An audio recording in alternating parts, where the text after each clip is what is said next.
Assalamualaikum warahmatullahi wabarakatuh. Selamat pagi, selamat siang untuk anak-anak kelas 7. Kali ini kita akan melanjutkan pelajaran prakarya. Berhubung Ibu Erni kali ini mendapatkan tugas lain, hari ini akan saya sampaikan untuk kelanjutan pelajaran prakarya. Kali ini kita akan membahas tentang kerajinan tekstil.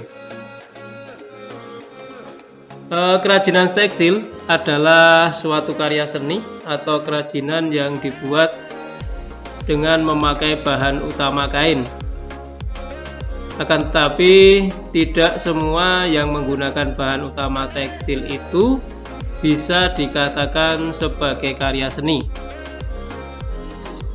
Prinsip-prinsip karya seni kerajinan tekstil. Yang pertama adalah kesatuan atau unity. Unity ini merupakan perpaduan dari unsur-unsur pembentuknya secara baik dan sempurna. Yang kedua adalah complexity atau kerumitan. Pada dasarnya tidak sederhana, yaitu mengandung unsur-unsur yang berpadu dengan kerumitan tertentu, misalnya saling bertentangan ataupun saling menyeimbangkan. Yang ketiga, intensity atau kesungguhan. Di sini bukan suatu benda yang kosong ya, jadi untuk intensity ini kesungguhan, jadi bukan merupakan benda yang kosong, tetapi memiliki kualitas yang menonjol dalam penampilannya, dan nilai tampilannya itu sungguh-sungguh. Selanjutnya menginjak jenis produk tekstil. Produk tekstil ini bisa dibagi menjadi dua macam, yaitu benda pakai. Yang pertama itu contohnya bed cover, sarung bantal, tirai, tutup kulkas, dan sejenisnya. Yang kedua adalah benda hias, contohnya hiasan dinding, sarung bantal, kursi, dan sejenisnya. Selanjutnya untuk desain kerajinan tekstil.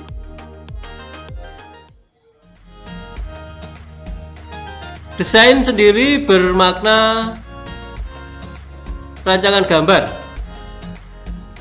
yang akan dilaksanakan dengan tujuan tertentu yang berupa susunan garis, bentuk, warna, dan tekstur.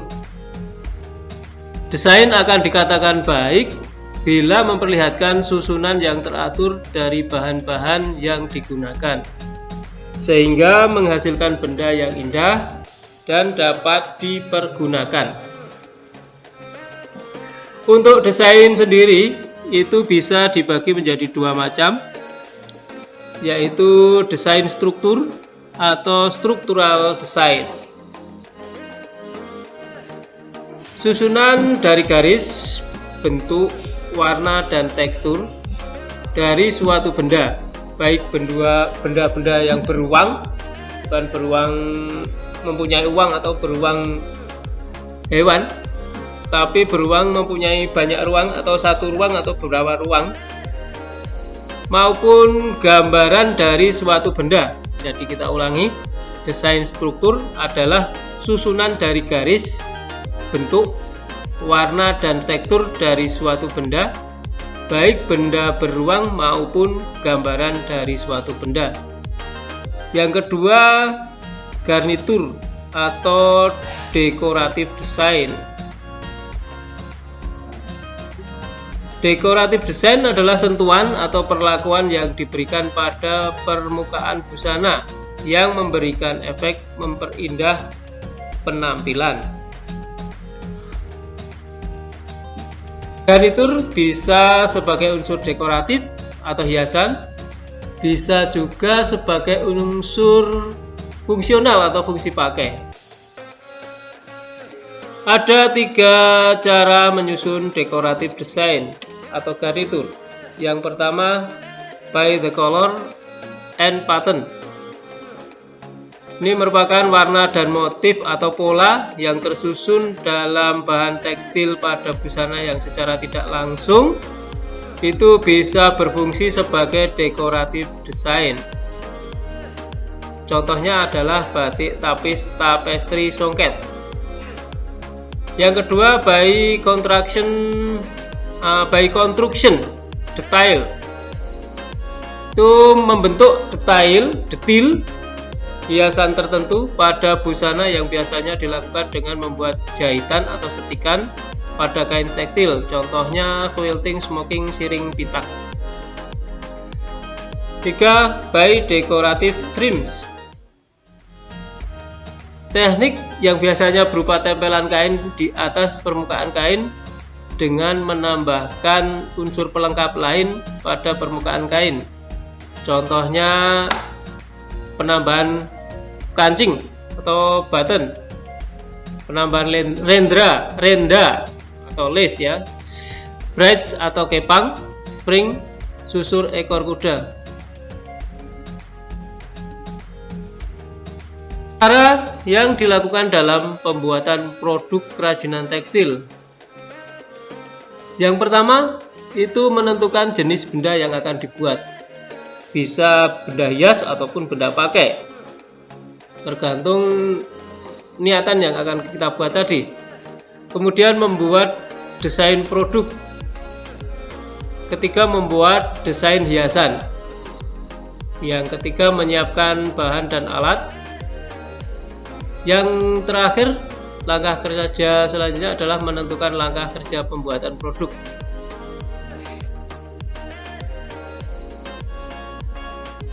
Bahan yang digunakan produk kerajinan tekstil dibagi menjadi 2. Yang pertama, bahan utama.